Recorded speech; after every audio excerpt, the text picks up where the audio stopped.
Memory transcript. Salva. Jelini Hive Estate Duchess.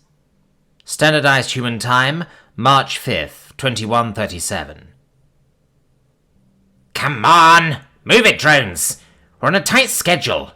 Queen Jelini is going to be ticked if another one of these shipments are late. I buzz at the assembly line of drones. We are so far behind that even I'm helping by wrapping up bales so that they can be loaded onto the trucks, a task that would normally be beneath my station.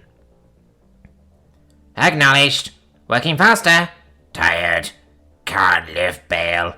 Assisting W12. The worker drones continue to rattle off their reports, and the commander drones begin to disseminate my command and coordinate the workers' efforts more efficiently. We all continue working for our exhaustion until the truck is finally loaded and sent off to the grain processing plant. My 6 legs collapse out from under me once everything is done for the day, and all I can do is lay on the concrete loading dock with the sun beating down on me as it falls further and further toward the horizon, threatening to cook me alive in my exoskeleton. I better get back to the estate for some much-needed rest, because this nightmare is just going to repeat itself every day until all of Queen Jelini's fields have been harvested. Duchess hurt? I spot one of the smaller male drones skittering up to me. I can smell its concern from my antenna, which is appreciated, but unless it can somehow slow down time, it can't help me. No, M4. I am just tired. You need rest? Yes. I need a lot more rest than I have time for. Go finish putting everything away and then return to the estate. Make sure you drink enough water. Yes, Duchess. He skitters back to wherever he came from, leaving me to my brooding. I finally drag my legs back under me and begin to trudge back home. The sun starts to set behind me as I walk, casting the sky into a beautiful range of purples. The sky continues to darken as I finish the short walk from the loading dock to the estate. Now that I'm closer, I spot Mother with her group of drones out front, having just returned from some of the fields further away. Just as I'm about to call out to her, I spot one of my field workers tearing through the freshly cut fields from the direction of where they were out harvesting today. As she gets closer, I can smell her panic and confusion. There better not be an equipment failure right now. Hey, W7? What you doing? Come here now! She smells reassured now that she has proper orders, but she still smells terrified. Intruder! We saw Intruder! Strange mammal intruder! We saw... I not know what it is. Help, please! Confused! Uncertain! Whoa. Way too many words, way too fast. Breathe deeply and tell me what is wrong. Did you get all of the equipment put away? Where are the rest of the workers? I don't care about pest control right now. I just need all the harvesters stored and ready to go for tomorrow. I don't have the patience or energy to deal with drones overreacting to wildlife. She takes a few deep breaths as instructed and then speaks again. Slowly this time. Person intruder. Mammal person intruder. Approach drones. Commander orders. Tell you. Commanders and drones in equipment barn. Commanders and drones hiding. Was scared to leave barn. Had to tell you. I still have no idea what is going on, but the commanders usually don't lose their cool like this. They are still drones though, even if they have a few extra brain cells. Follow me, W7. I continue toward the estate with W7 hot on my trail. Mother, could you help me with something really quickly? I can't understand what this drone is trying to say. Queen Jelini smells happy at my request, though her own exhaustion is readily apparent. Of course, Salva. What seems to be the problem? Go on. Tell your queen what the problem is. I motion for W7 to step forward, which she does. She then bows briefly before addressing the queen. Queen Jelini, intruders, strange mammal intruders, scared. Drones and commanders scared. Ah, you poor thing. Did an animal from the forest spook you? Not animal. Wore fabrics. Held equipment. Person mammal. Queen Jelini waved her antenna at me to gather my attention. Did the commanders tell you about a head injury? No, they did not, Mother. But if her report is to be believed, they have all barricaded themselves into the equipment barn. I'll go get them in the morning when it's time to start. You will do no such thing. We are not abandoners. We treat our drones with the respect they deserve. Now go get them and bring them back to the estate. But Mother, they'll be fine there. There were sleeping quarters and food there for when storms make travel back to the estate dangerous. They'll be fine, Mother. Queen Jelini clicks her mandibles and begins to smell slightly of irritation. They are all terrified. Go help your drones. This is not up for debate. I attempt to argue with her more, but there's no point once she's made up her mind. Yes, Queen Mother. I tend to leave, but I'm stopped by Mother speaking, her tone softer than when she issued her command. Salva, take a soldier with you. It's getting dark and we're not quite sure what they all saw. I want you to be safe. I gesture with my antenna and bow before turning back to the task at hand. I enter the estate's main gate and make my way over to the drone's quarters. On my way, I encounter a small group of workers, which is exactly what I'm looking for. Drones, I need one of the soldiers. Find one and instruct them to meet me at the front gate. Yes, Duchess. We are searching. Looking for soldier drone.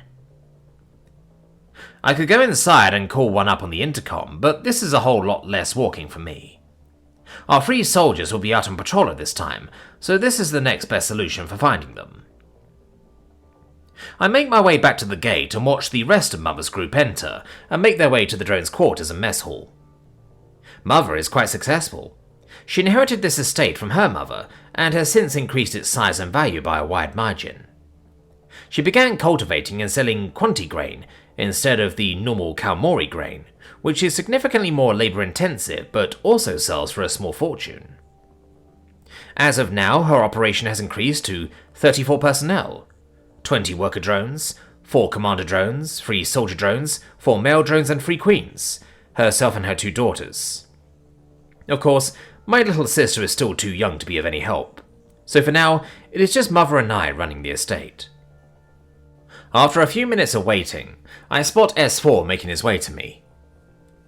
Mother wasted no expense in our estate security.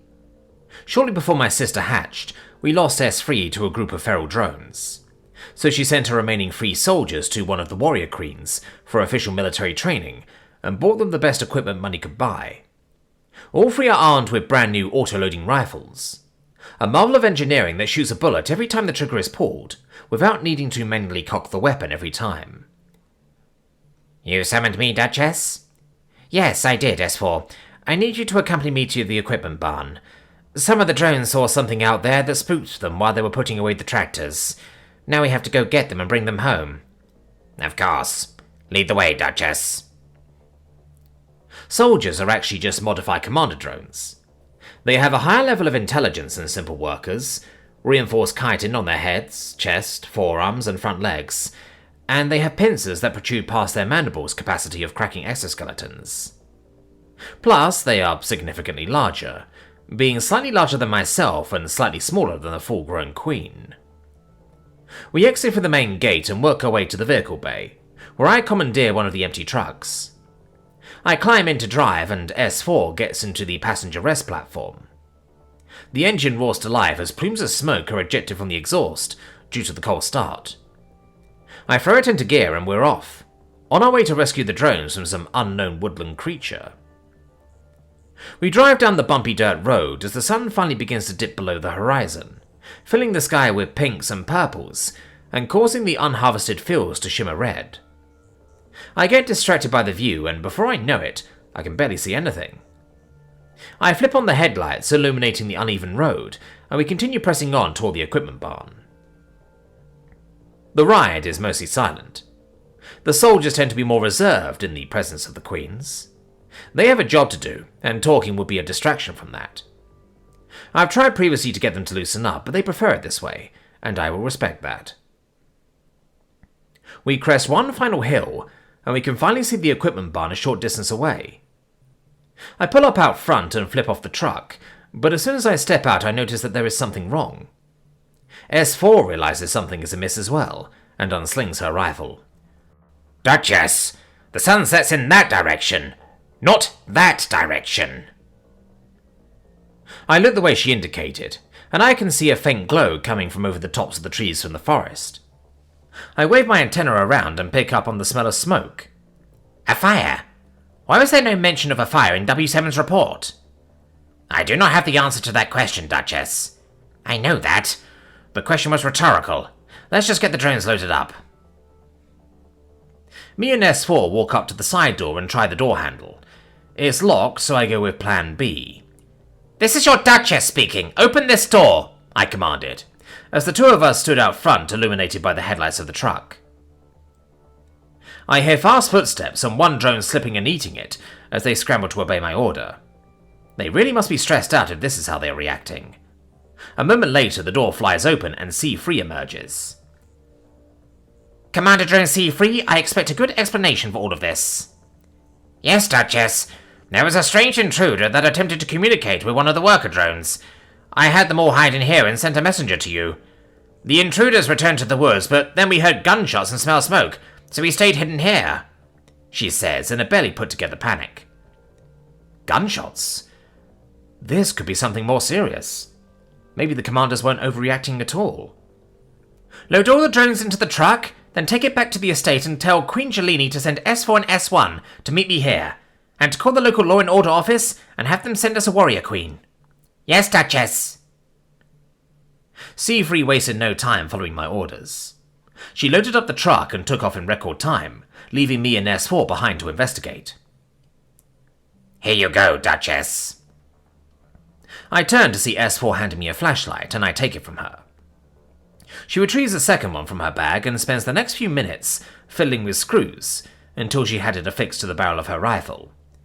If the light begins to dim, remove the cap in the back and wind this shaft until it returns to normal. Got it. Well, we're just wasting time standing around here, S4. Let's see what is going on around here. I would recommend waiting for the other soldier drones, Duchess. My ability to protect you in this environment alone is limited. Your concern is noted, S4, but I want to go adventuring. Let's go. I lead S4 through the field toward the tree line of the forest. Our dim flashlight beams and the stars above us are the only light sources other than the mysterious glow from further into the forest. We trek through the large pine trees and the thick undergrowth as the smell of smoke gets stronger and the glow becomes more and more ominous. As we're walking, S4 suddenly grabs a hold of my rear legs. Hold on, Duchess. We're getting close. Stay behind me. I allow S4 to take the lead and we begin to creep forward towards a clearing up ahead that I can now see. We both flip off our flashlights and my breath then catches in my throat from what I see before me. There is a large metal thing that is half burrowed into the dirt, having cleaved a scar into the forest. It left burning rubble along its trail, but more than that, there were creatures walking around it. They were talking too, but I couldn't understand what they were saying. The majority of them were bald and wearing green textiles with blue helmets, but there were a few other mammals that were covered with fur and wore only a textile around their torsos. There was also a small group that was resting on the ground all wearing reflective suits, while one of the creatures with a blue helmet watched over them with a rifle in her hands. As I took in the scene, I heard a crack of something moving behind me, so I focused my vision in that direction to see a group of the blue helmets has snuck up on us. S4's protective instincts immediately kick in. She grabs my shoulder and throws me to the ground as she moves to stand over me. She raises her weapon and... bang! S4 falls on top of me as her rifle clatters to the ground. I pull myself out from under her and try to help her, but I quickly realize she was going to need a nurse. There was a section of her chest chitin that has shattered and blown apart from the impact of a bullet.